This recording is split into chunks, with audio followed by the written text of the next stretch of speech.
Hello, I'm Alice Stropow, and I'm going to show you how I cover metal business card holders with polymer clay. This is one I just made, and it has my signature, one of my signature girls on here. This is similar to what I'm going to show you how to make today. It has a black background, but it could be any color. It could be a Skinner blend. It doesn't matter. It's just a sheet of clay rolled out to number 6 on your pasta machine. You need a metal business card holder. You need to open it up. Oops. And then place your clay on the front. And smooth it out and get all the bubbles out. Okay, and once you have all your bubbles out, I just use my regular blade and I cut around the edge. Perpendicular, you want it straight up and down when you're cutting, pretty much. And you don't have to be real accurate at this stage. You want to get it, neatly done. But you're going to be putting canes on top of this and smushing it around. It'll move, and you'll have to do a final cut around the edge before you put it in the oven to bake it. I want to show you something that I do when I'm working with canes. I have a tile that I work on, and I usually cut not usually, but sometimes I cut the piece of cane that I'm going to work on, and if it needs to be manipulated, I like to do it here. I've run this one through the pasta machine a couple of times to make it longer, because here's the cane I cut it from, and it wasn't quite long enough to go across this whole width, and so I ran it through the pasta machine to make it wider.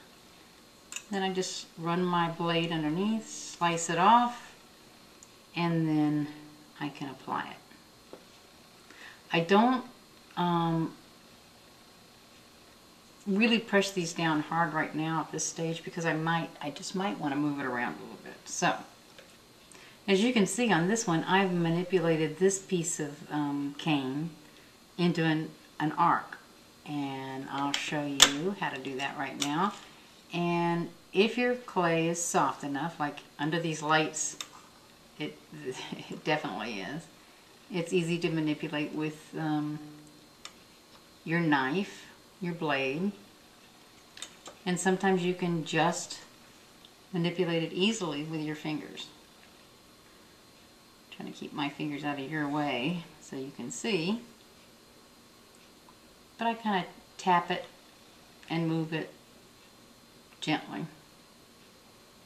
And if you continue to try this, you'll get better and better at it as you go. And now I just slide the blade under, and I can place it wherever I want to on my business card holder here.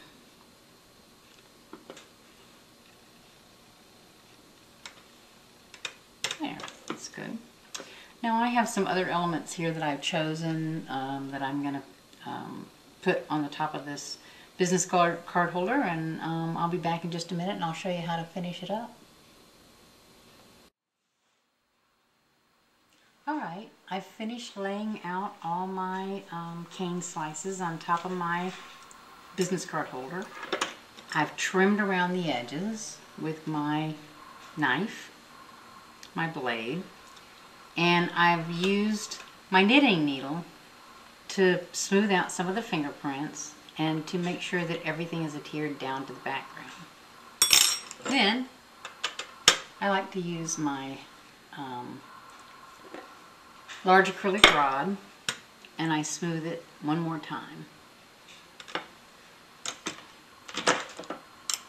Then what I like to do to get rid of fingerprints is I use a Smooth Lotion Citrus Orange Hand Cleaner.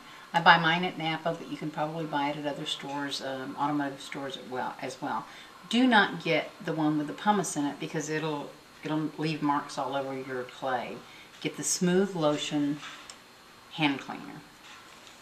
And usually I just add a little bit into the cap and use that as my holder, or you can put it directly on your tile, or you can have a little bowl that you hold it in. And you don't want a lot, you just want a little bit, and you just use it to smooth out the fingerprints and smooth the background. And basically what it is a lubricant. It just lets the paintbrush go smoothly over the background and without hanging up. And you can use it when you sculpt. You can use it for an application like this. The trick is not to use too much, because it'll make your clay a little goopy if you use too much of it. Sparingly. Okay. Then the next thing I like to do, and this helps get rid of any air bubbles, and it also adds a texture to the background. I use my knitting needle, and I just cover the background with dots. And actually,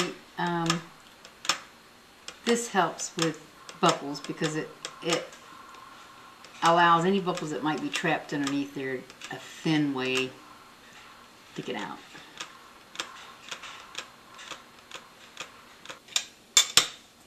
Okay, this is one I just got out of the oven, and I open it up and I use my fingernail, but if you don't have a strong fingernail, you can put your blade right under the edge of that.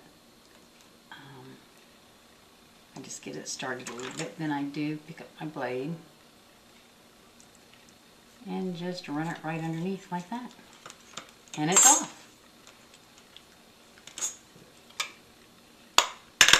And then I use super glue. This is a controlled gel, and I like that a lot because it goes right where you put it. It doesn't spread out or leak around.